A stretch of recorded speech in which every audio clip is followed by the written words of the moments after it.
Allez. Pied gauche, on allonge. On rentre dans la rupture de pente. 4 portes, une double. 7 portes, double. 8, triple. 4, banane. Jusqu'à l'arrivée dans le chemin. Celui que vous entendez dévaler une piste de ski, c'est Jean-Baptiste Grange. Il a évolué au plus haut niveau durant plus de 15 ans. Il totalise un palmarès impressionnant, double champion du monde de slalom en 2011 et 2015, après une médaille de bronze à 22 ans en 2007. En 2009, il soulevait le petit globe de la discipline. J'y pense souvent en ce moment ou quand j'en discute. C'est vrai que finalement, moi j'ai pu réaliser tous mes rêves, j'ai pu faire une carrière.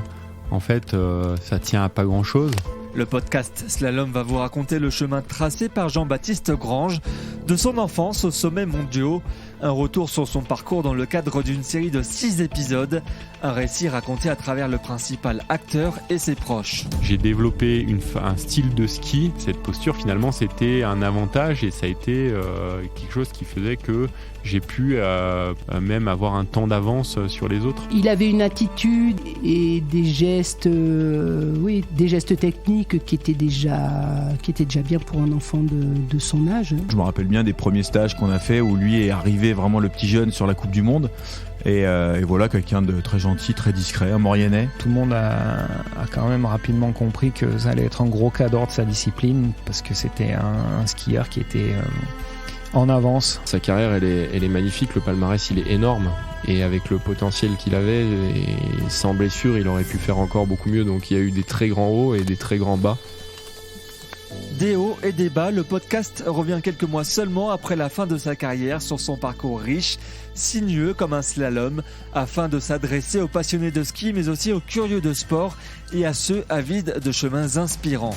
C'est ce qui est toujours dur dans le sport de haut niveau, c'est quand tu as connu un échec, de te retrouver dans la même situation. T'as forcément tous ces vieux démons qui remontent et il faut arriver à passer au-dessus de tout ça. Et je crois que pour lui, oui, ça a été un changement clé qui lui a permis de passer de Bambi sur la glace à un découpeur, quoi. Un découpeur de carrelage, comme on dit. Slalom est produit par Podio. Le 28 janvier, le premier épisode sera mis en ligne sur toutes les plateformes d'écoute. Abonnez-vous et suivez l'actualité de Podio sur les réseaux sociaux pour ne pas le manquer.